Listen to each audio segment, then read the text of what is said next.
My cousin stole my girlfriend under my uncle's orders. They thought I'd stay quiet, but what happened next turned their marriage and their future into complete chaos. When I first got the invitation, I thought it was some kind of mistake. A mix-up. Maybe a prank. I had just landed back in Colorado after spending the summer in Switzerland, 8 weeks at one of the most prestigious alpine engineering summits in the world. That program had been the dream since college. Landing a spot meant late nights, stacked resumes, and intense recommendation letters. I left in early June with Clarissa's full support. Or so I thought. My name is Nathan. I'm 28, an environmental systems engineer based in Denver. And up until about a week ago, I thought I was engaged to marry the love of my life. Clarissa and I had been together for 4 years. Lived together the last 2. She was an artist, worked part-time at her family's gallery downtown, and ran her own little Etsy shop for hand-painted ceramic planters. We've been planning to launch an ecotech company together. We even opened a shared savings portfolio, our green fund, she called it. When I first got to Switzerland, Clarissa was texting every day. Voice notes, video calls, random memes. The usual. But by the 3rd week, she started taking longer to reply. Then it was vague messages. Sorry, gallery's crazy busy, or just exhausted tonight, babe. I figured it was stress. I told myself not to worry. But by the final week, she stopped answering altogether.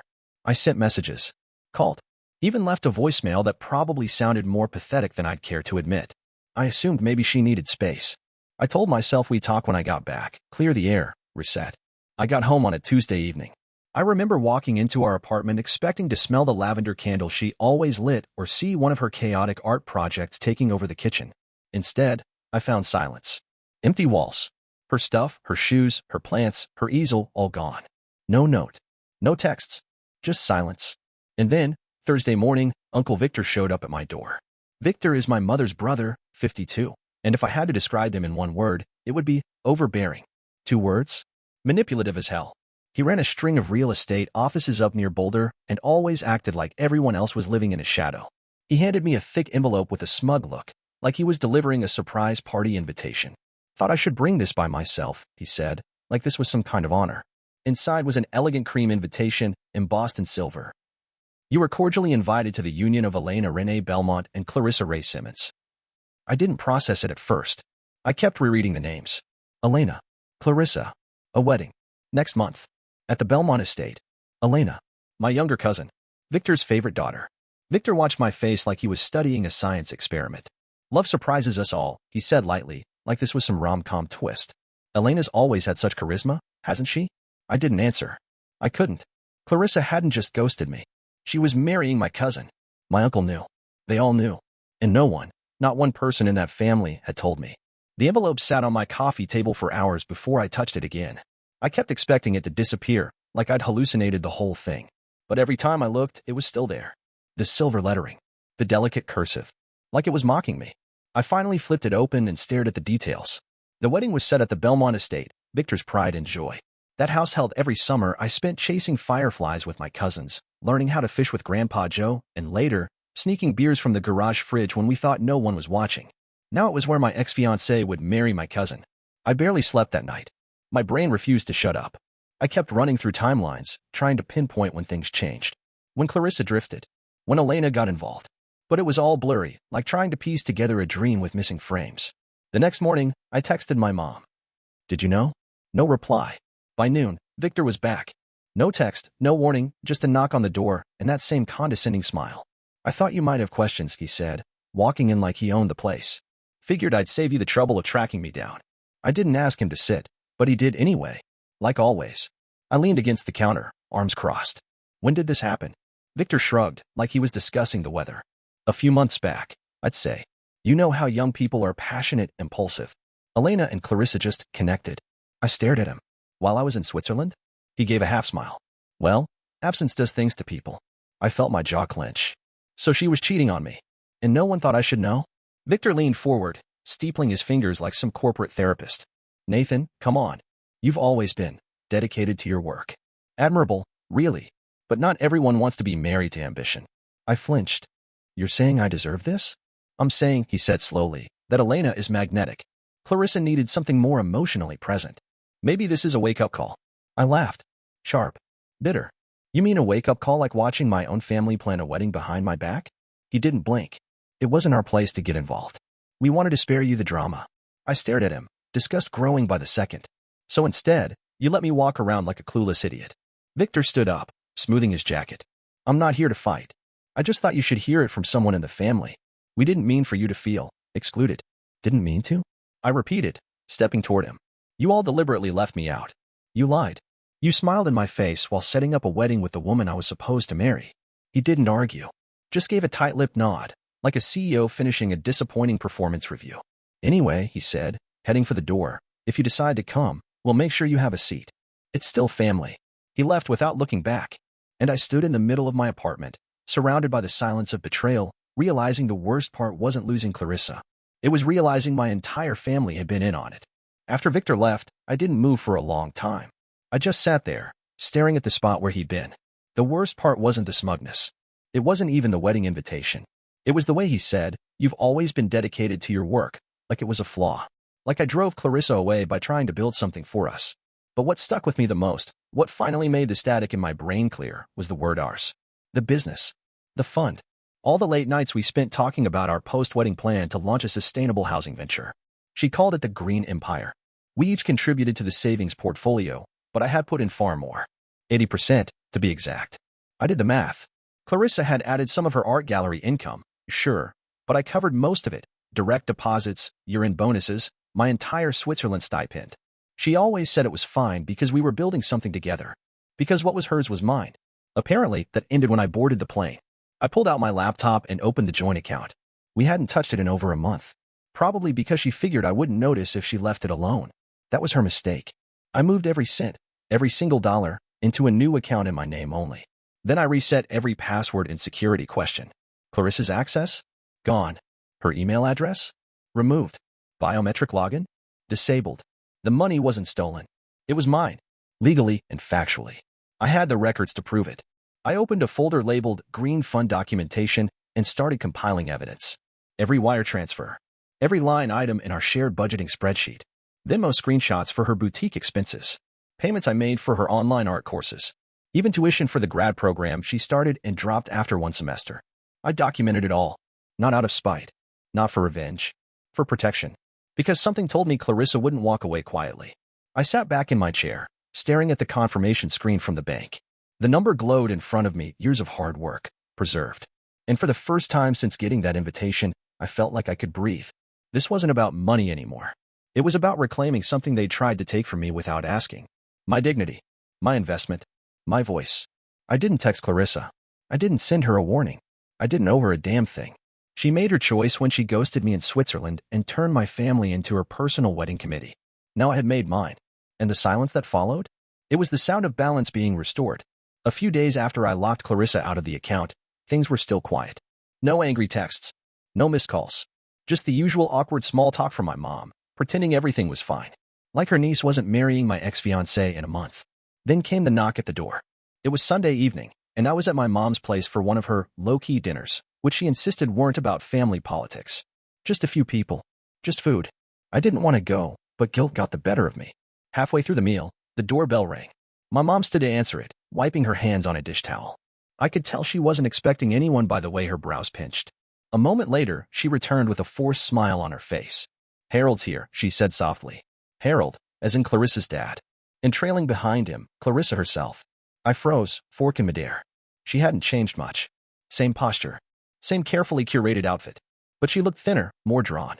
Her eyes were wide and darting like a deer in traffic. "Hi," she said, barely above a whisper. Harold cleared his throat. "Nathan, do you have a minute?" My mom awkwardly stepped away, probably regretting the invite. Clarissa stepped forward like she wasn't sure whether to sit or run out of the house. "We just wanted to talk." I leaned back. "Talk about what?" She glanced at her father, then back at me. "About the fund." Of course. I didn't say anything. I let the silence make her sweat. She clasped her hands like she was praying. "Look, I know things didn't end well. I never meant for it to happen like that. Clarissa," I cut in. "You're marrying my cousin. There's no version of this where it ends well." She flinched, but kept going. "I'm in a tight spot. I left the gallery last month. I've been trying to freelance, but with the wedding and everything, it's been hard to get steady work." "And Elena?" I asked. Her mouth twitched. "She's trying to help, but we're still figuring it out." "Must be rough," I said, sipping my water. "But I still don't see what this has to do with me." Harold finally stepped in. She's asking for what she feels is her fair share. I tilted my head. Fair share of what? The fund, Clarissa whispered. I know I didn't contribute as much, but morally, I set my glass down. Morally? Clarissa nodded, hopeful now. Yes. I thought maybe you could transfer it. No, I said flatly. She blinked.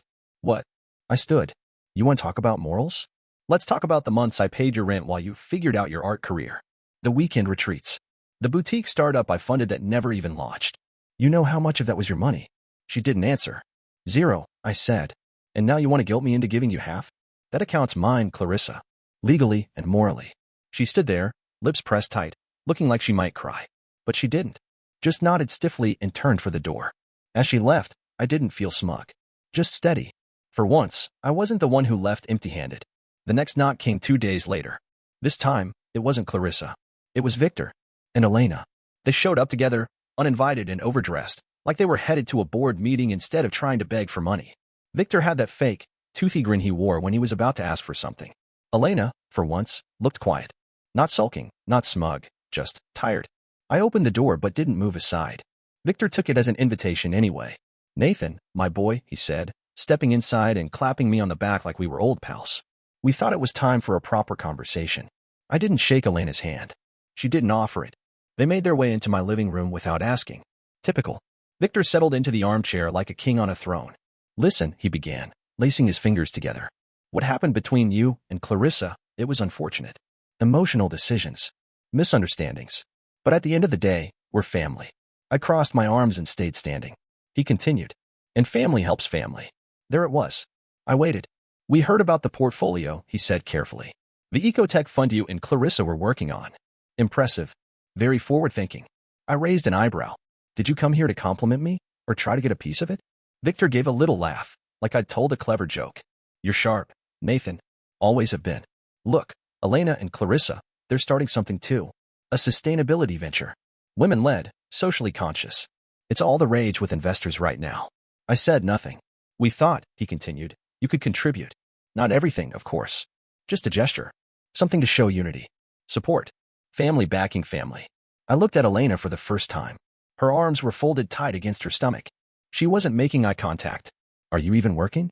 I asked her. She shook her head once. Clarissa had a partnership fall through. We're a little behind on rent. Victor chimed in. Just a temporary bump. They just need a cushion to launch right. A small seed investment. Let me stop you right there, I said. Victor smiled like I hadn't spoken. It would mean the world. Especially after everything. I leaned forward. After everything? Victor blinked. You mean after you stood in my apartment and told me I wasn't romantic enough to keep my fiancé? After you helped hide an entire relationship behind my back? After you all excluded me, then had the nerve to act like I should still show up smiling? The room went still. I turned to Elena.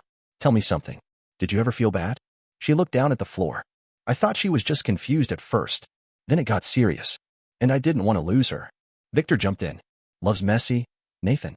But business doesn't have to be. I let out a quiet laugh. You bet everything on a con, Victor. A con built on lies, betrayal, and cowardice. And now you want me to fund your little redemption arc. He stood, all charm drained from his face. You don't have to be cruel. No, I said, walking to the door. I just have to be clear. They left without another word. And for the second time that week, I closed the door behind a Belmont and felt nothing but relief. I didn't expect to hear about the fallout so soon.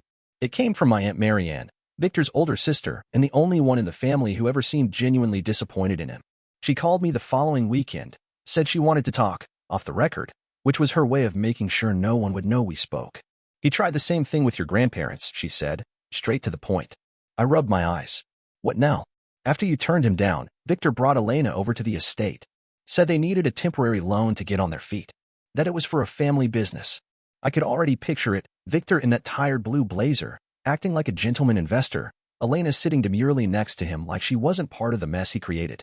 They asked for 50 grand, Marian continued. 50. Unreal, I muttered. Your grandfather laughed in his face. That made me smile for the first time in days. They reminded Victor that he's already borrowed money for projects that never went anywhere. Said the family trust isn't his personal bailout fund. I heard the sound of a lighter flicking on the other end of the call. Marian only smoked when she was stressed or smug. This was both.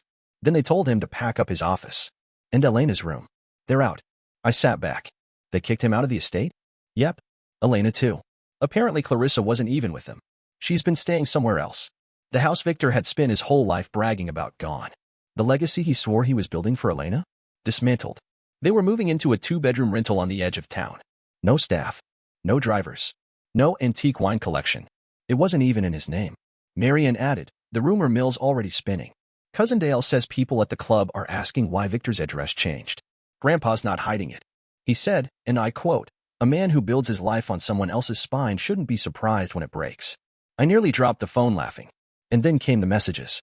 Distant cousins. An old family friend. Even my sister texted to say, I didn't know how bad it was. I'm sorry for not standing up for you. I didn't reply, but I didn't block her either. Because I didn't need to say anything. The family that once whispered behind my back was now whispering for me. And the people who thought I'd just quietly take the betrayal? They were the ones being shut out. I wasn't looking for revenge. I wasn't out to ruin anyone. But I wasn't going to carry their weight anymore. And watching them stumble under it? That wasn't satisfaction. That was gravity doing its job. The message came late at night. Clarissa, I'm sorry. Just that, at first. No emojis. No punctuation. Just those 2 words. I stared at it, not even sure how to react. It had been weeks since she last tried to contact me. Weeks since she stood in my mother's dining room and tried to make a case for her moral half of the fund. Another message followed. I shouldn't have handled things the way I did. Everything just got so complicated. Complicated. That was her word for lying. For disappearing. For planning a wedding with my cousin while I was halfway across the world trying to build a life for us. I didn't reply. 5 minutes later, another one came through. I know you probably hate me. I don't blame you. I feel so lost. I locked my phone, got up, poured a glass of water, walked around the apartment. But the screen kept pulling at me like gravity. When I finally sat back down and opened it again, she'd sent a longer message. This one was less careful, less edited. Elena's been obsessed with turning our wedding into some online thing. She wants sponsorship deals, followers, all that. We were supposed to get a skincare brand to feature us, but it fell through. They said we didn't have enough engagement. Now we're 2 months behind on rent. I'm not even working. I thought being with someone who understood me would make everything easier. But I just feel stuck. And stupid. And I don't know who else to talk to. And then the final line. You always made me feel safe. That one pissed me off more than anything. Because it was true. Because for 4 years, I've been her net. Her backup plan. The steady, boring guy she could count on. The one who read through her lease. Helped with her gallery taxes. Paid for her tuition when she wanted to give grad school one more try. And when she left, she didn't just burn the bridge. She salted the earth. Now she was crawling back. Not for money, not this time. But for comfort. For that safety she threw away. I stared at the blinking cursor in the message box. Typed. Deleted. Typed again. And then I sent it. Safety's for people who don't light fires. No sign-off. No signature. Just the truth. She read it a few minutes later. I watched the little scene notification pop up and vanish. No reply ever came. And honestly, I didn't need one. She wanted reassurance. What she got was the echo of everything she destroyed. I should have known Victor wouldn't go down quietly. It started with a phone call from my Uncle Paul, my mom's younger brother, and the only relative who'd ever really stayed out of the drama. Just wanted to give you a heads up, he said. Victor's been running his mouth. I was mid-coffee.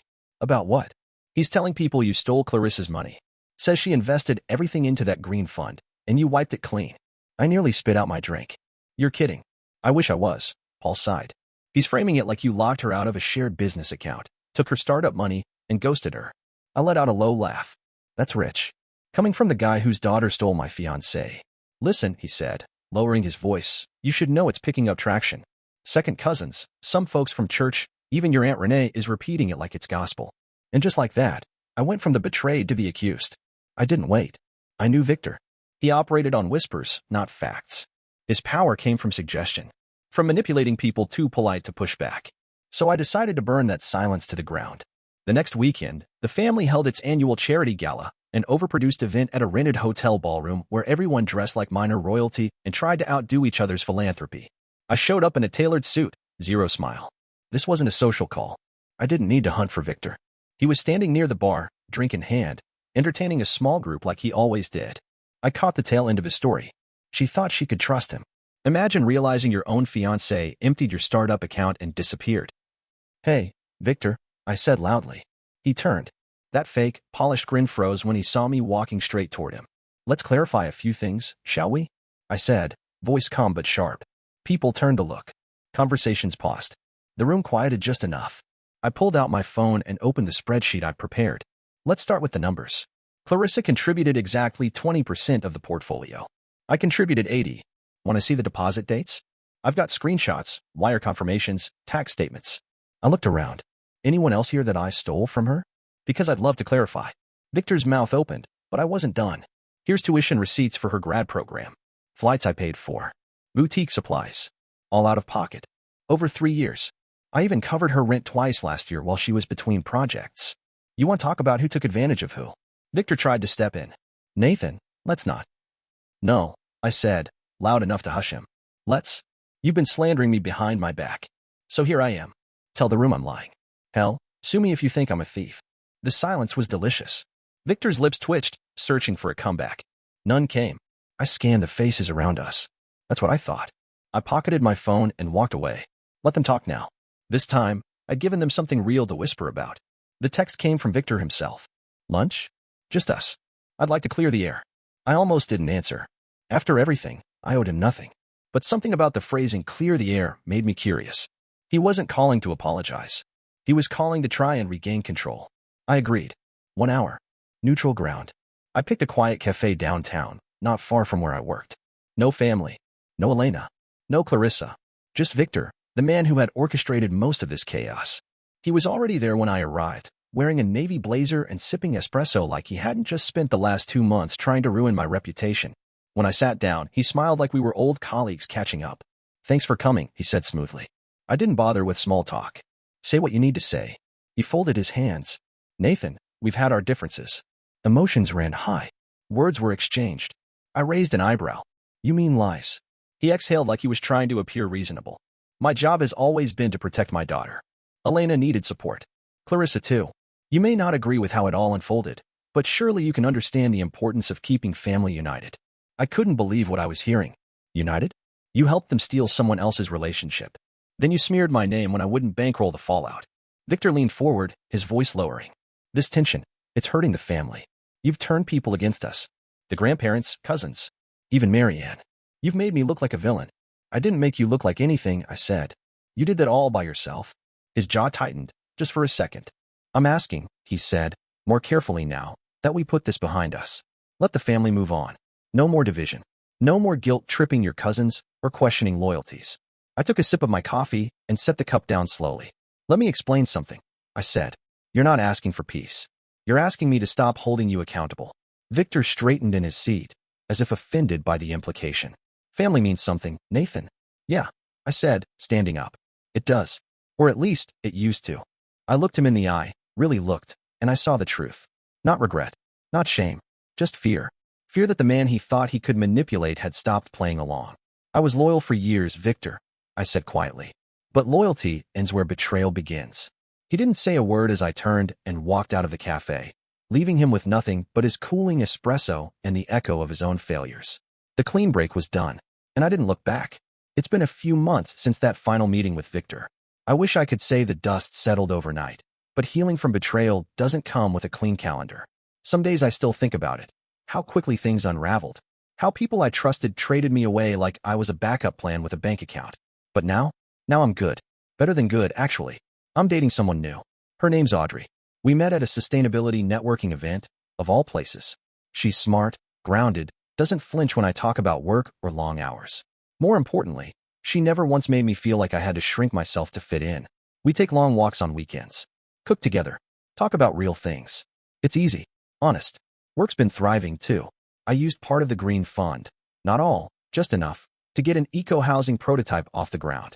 A local tech incubator got interested, and now I've got a small grant, a team, and a project I actually believe in again. I moved into a new apartment, too. Smaller, but brighter. Calmer. No ghost furniture or empty picture hooks. Just clean space and quiet mornings. As for the rest of them, Clarissa and Elena broke up last month. I heard it through Marianne, who's quietly made it her mission to keep me in the loop without ever asking for anything in return. Apparently, Elena moved back in with Victor. Clarissa ended up couch surfing before moving in with a coworker. Marianne didn't say more, and I didn't ask. A week ago, Clarissa emailed me. Subject line, one last thing. It wasn't long. A couple of paragraphs about how she misses the version of us that made sense. She said she didn't know who she was anymore. That she hoped I found peace. That she didn't expect a reply, but hoped someday we could have closure. I stared at the message for a full minute. Then I clicked delete. Not in anger. Not to prove anything. Just because I didn't need it. Peace doesn't come from explanations. It comes from letting go of the people who taught you to doubt yourself.